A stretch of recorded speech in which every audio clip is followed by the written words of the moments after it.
सरकार हाय हाय हाय हाय हाय हाय ममता बनर्जी हाय हाय हाय हाय हाय हाय we want justice justice justice Bharat committee को न्याय दो न्याय दो न्याय दो मोदी सरकार चुप्पी तोड़ चुप्पी तोड़ चुप्पी तोड़ मोदी सरकार चुप्पी तोड़ चुप्पी तोड़ मोदी सरकार चुप्पी तोड़ न्याय दो वी वांट जस्टिस के नारों से गूंज रहा है जंतर मंतर। और ये उठा रहे हैं बात दिया जो 17 साल की लड़की थी, अपने स्कूल से घर से कहीं जा रही थी और उसको पकड़कर जिस तरीके से उसके साथ गलत काम हुआ, उसमें बहुत सारी चीज़ें सामने आ रही हैं। और ये देखा जा रहा है कि लगातार ये जुलूस निकल रहा है। आगे मैं कहूँगा थोड़ा आगे चलते रहिए, क्योंकि और चलते चलते बात करेंगे।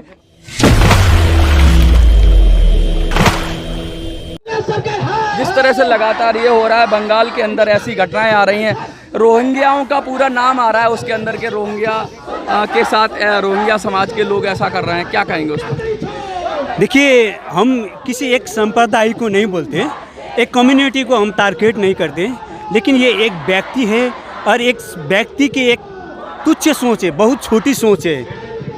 इस सोच के कारण ये घटना घटे है।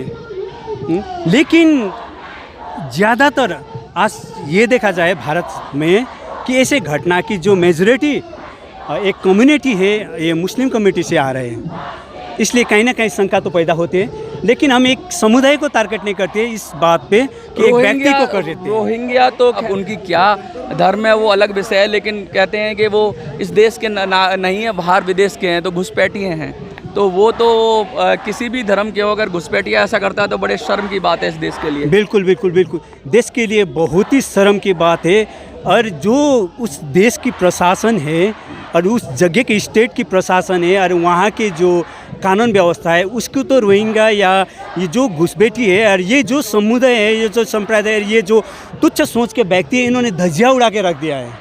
तो क्या लगता है कि ममता सरकार इनको समर्थन दे रही है? मैंने कुछ बातें सुनी कि आप लोग अगर जब कार्ड बनवाने की, आधार कार्ड की बात करते तो नहीं बनता है, लेकिन अगर ये कोई रोहिंग्या और ये लोग इनके फटाफट आधार कार्ड बन जाते हैं। क्या पूरी कानून व्यवस्था ताक पर रख दी गई है? मैं पहले भी बोला कि इस घटना को किसी संप्रदाय के साथ मैं नहीं जोड़ना चाहता। ये किसी भी संप्रदाय के अंदर ऐसे तुच्छ सोच वाले व्यक्ति होते हैं, एकदम निम्न सोच का एक जानवर टाइप की व्यक्ति होते हैं। उस एक व्यक्ति की वजह से पूरी कम्युनिटी को उंगली उठाना सही नहीं लगता मुझे। लेकिन जहाँ तक बंगाल की कानून व्यवस्था है, वहाँ पे ममता दीदी का बिल्कुल पकड़ नहीं है और वहाँ गुंडा राज है। और गुंडा राज में ज़्यादातर ये बाहर के जो माइग्रेंट होके आए हुए कम्युनिटी है, माइग्रेंट तो नहीं कहेंगे, इंट्रूडर्स कहेंगे। हाँ जी, जो कांटे तार के नीचे से घुसपैठ के आए हुए, शरणार्थी नहीं है, नहीं माइग्रेंट नहीं है, ये जो कांटे तार के नीचे से घुस के आए हैं ना, हाँ, इन्होंने जिस तरीके से कानून व्यवस्था को धज्जिया उड़ा रखा बंगाल में, इसको संभालना। सरकार सीए ले आई, इम्प्लीमेंट कब होगा? सब बंगाल सरकार तो कहती है कि हमें सीए से मतलब नहीं, लागू नहीं होने देंगे। नहीं होनी चाहिए, सीए लागू होनी चाहिए और भारत सरकार की, सेंट्रल गवर्नमेंट की मजबूत पकड़ बंगाल के अंदर होना चाहिए। अगर भारत सरकार, केंद्र सरकार, मोदी सरकार अगर वहाँ हस्तक्षेप ना करे तो बंगाल में डेमोक्रेसी और मानवता बिल्कुल ख़त्म हो जाएगा। क्या लग रहा है कि केंद्र सरकार जो अपना जिस तरह से बंगाल में हो रहा है, हिंसा हो रही है, अभी चुनाव में भी हिंसा हुई थी, ये सब फैक्टर ये इशारा करते हैं कि जो घुसपैठिए हैं, जो इंट्रूडर्स हैं, जो कि देश को नुकसान पहुंचाने वाले लोग हैं, उनकी वजह से हमारे देश की नेशनल सिक्योरिटी को खतरा हो रहा है। बिल्कुल, सिक्योरिटी को तो खतरा हो ही रहा है, बट ये जो हमारे बेटियां हैं, हमारे लोग हैं, उन लोगों को भी बहुत ज़्यादा खतरा हो रहा है। ठीक है, कोई भी रात को टाइम में आज़ादी के साथ नहीं निकल सकते और हमारे भारत सुरक्षित नहीं है। बेटियां तो बिल्कुल ही सुरक्षित नहीं है। मोदी जी तो कहते हैं बेटी बचाओ बेटी पढ़ाओ। मोदी जी की जो बेटी पढ़ाओ बेटी बचाओ ये जो स्लोगन है, ये बिल्कुल जायज़ है और वो काम भी इस क्षेत्र पे कर रहे हैं। बट बंगाल के अंदर इस कानून को और इस स्लोगन को धज्जिया उड़ा दिया है। क्या लगता है ममता सरकार पर किस तरह का दबाव है कि वो लगातार जो घुसपैठिए हैं उनकी तरफदारी करती है? और ये तो कहीं वैसा बयान तो नहीं है कि बच्चे हैं गलतियां हो जाती है, जैसा एक बार यूपी के एक बहुत बड़े नेता ने कहा था। ऐसा करके कितने दिन वो राजनीति रोटी सकेगा? उनको तो सत्ता मिली हुई है, वोट में जीत जाते हैं, पूर्व मोहम्मद से आ जाते हैं। और नहीं, अब जनता सचेत हो गया, अब ऐसे राजनीति नहीं चलेगा। अब हम यहाँ से जंतर मंतर के प्रांगण से आपके माध्यम से ये अपील करते हैं कि जो सिलगुड़ी पुलिस प्रशासन है वो पुलिस प्रशासन किसी भी राजनीति दबाव में ना आए और किसी भी सांप्रदायिक दबाव में ना आए और भारत के संविधान के अनुसार जो कानून व्यवस्था है उसके तहत हत्यारा को सजा दिए। सिल्लीगुड़ी प्रशासन से आप लगातार मांग कर रहे हैं, क्या कुछ किया उन्होंने अब तक? क्या इस पे ताज़ा स्टेटस क्या है इसका? नहीं, उन्होंने सिलगुड़ी पुलिस प्रशासन को हम धन्यवाद देना चाहते हैं कि उन्होंने बहुत अच्छे इनिशिएटिव लेते हुए 24 घंटा के अंदर जो एक्यूज को पकड़ लिया है। बट अब प्रॉब्लम क्या है कि अब आगे माइनर है तो बक्सो भी लगेगा उस पर, लगनी चाहिए। हमारी मांगी तो वह बक्सो लगे और उसको फांसी की सजा हो।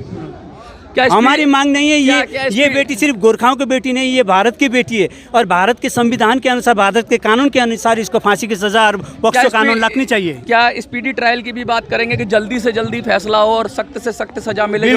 बिल्कुल जल्दी से जल्द फास्ट ट्रैक में सुनाई हो और इसको जल्दी से जल्दी सजा मिले और इसको फांसी मिले, ताकि ऐसे इसकी तरह जो हैनियत रखते हैं, जो करते हैं, इन लोगों के भी एक लेसन मिले। और ये जो सरकारों की तरफ से संरक्षण मिल जाता है, वोट बैंक की पॉलिटिक्स होती है, उसको क्या कहना चाहेंगे? अगर बंगाल की सरकार को कुछ कहना चाहें, आप उनको समझाना चाहें, ममता जी सुन रही हूँ तो। मैं यही कहता हूँ कि इस घटना को किसी सांप्रदायिक के माध्यम से नहीं देखता, किसी कम्युनिटी के माध्यम से नहीं देखता, ये एक व्यक्ति की घटना है। ठीक है, एक ये कह रहे हैं कि इलीगल बस्तियां आ गई, घुसपैठिए आ गए, पूरी एरिया ही घेर लेते हैं, वहाँ बैठ जाते हैं। आए दिन लगातार ऐसी घटनाएं होती रहती हैं, स्नैचिंग की घटना होती है, चोरियों की घटनाएं होती हैं। अब यहाँ तक बात हो गई कि बच्चों को जान खोना पड़ रहा है, तो आप कब तक इसको कहेंगे कि ये किसी उसका नहीं है?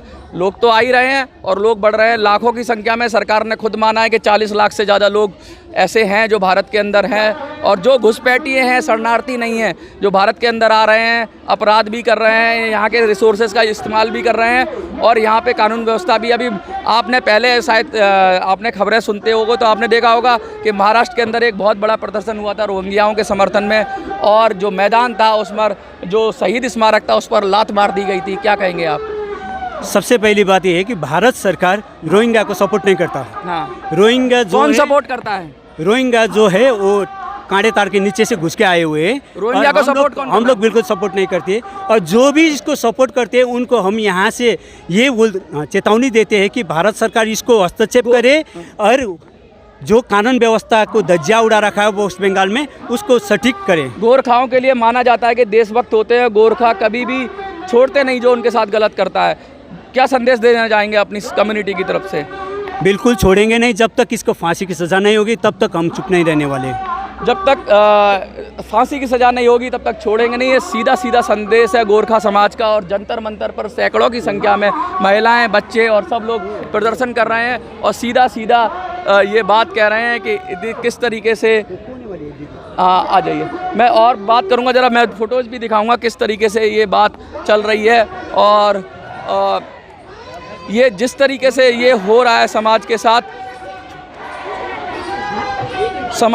जिस तरह से हो रहा है, और ये जिस तरह से घुसपैठिए देश के अंदर घुस रहे हैं। और देखिए 17 साल की लड़की थी, नाबालिग के समझ लीजिए, 17 साल की कम उम्र की लड़की थी, और उसके साथ कितना जघन्य अपराध कर दिया, और अपराध करने वाला पुलिस की हिरासत में है। लेकिन अपराध करते हुए क्या रूह नहीं कांपी उसकी?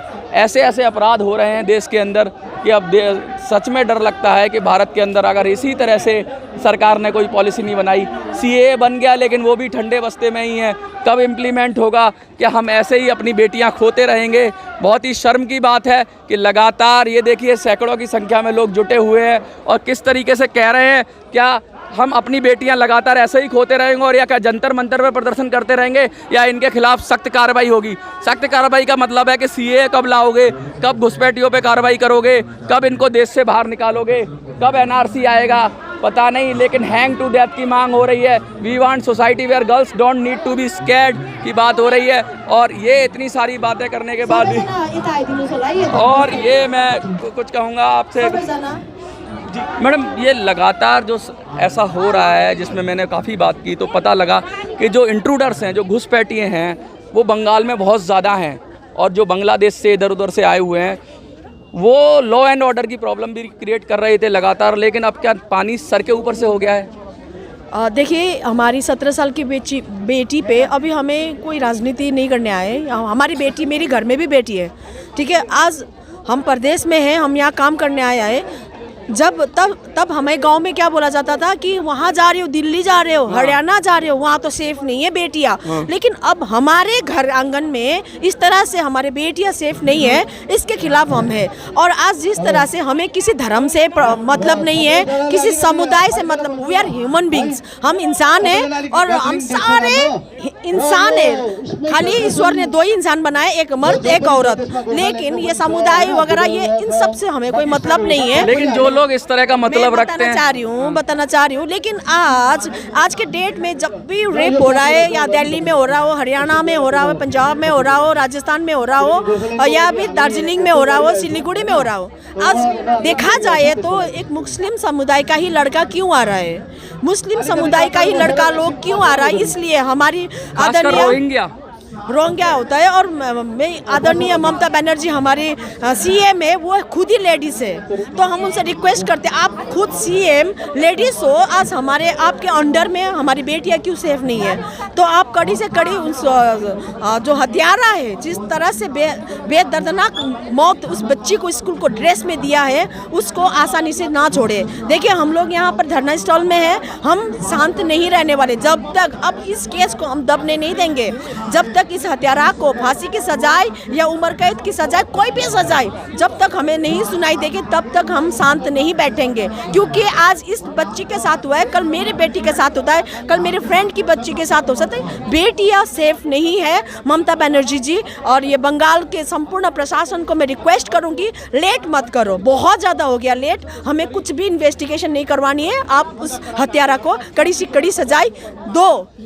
ये सीधा सीधा ये कह रहे हैं कि इन्हें कोई धर्म या संप्रदाय से मतलब नहीं है, लेकिन जो ऐसे अराजक तत्व हैं जिनको राजनीतिक संरक्षण प्राप्त है, वो वोट बैंक की जो राजनीति है कि भाई नहीं तो वोट मिलता है, उसकी जड़ में कहीं ना कहीं ऐसे अपराधी पनपते हैं। और बंगाल का तो खूनी इतिहास है, ऐसा इतिहास है कि राजनीति की बात तो करेंगे नहीं, लेकिन लगातार वहाँ खून बहा जाता है। लेकिन अब ऐसी जो खबरें सुनने को मिल रही हैं, ऐसी पहले इस तरह से तो नहीं मिलती थी जैसी आज आ रही है। 17 साल की लड़की के साथ जो भी हुआ बहुत गलत हुआ, लेकिन इस गलत के तह में जाना होगा, कारणों को जानना होगा, जो सवाल उठाए उन पर जोर देना होगा कि किस तरीके से ममता सरकार अब महिलाओं की सुरक्षा करने में असमर्थ सिद्ध हो रही है। बेटियां सुरक्षित नहीं है, हस्तक्षेप होना चाहिए, वो चाहे सुप्रीम कोर्ट करे, केंद्र करे, कोई करे, त्वरित कार्रवाई होनी चाहिए, फास्ट ट्रैक कोर्ट बताना चाहिए, और जो आरोपी है उसकी जांच कर उसको कानून सम्मत सजा देनी चाहिए। इसी संदेश के साथ जंतर मंतर से मैं मनोज सुराजी, जय हिंद जय भारत।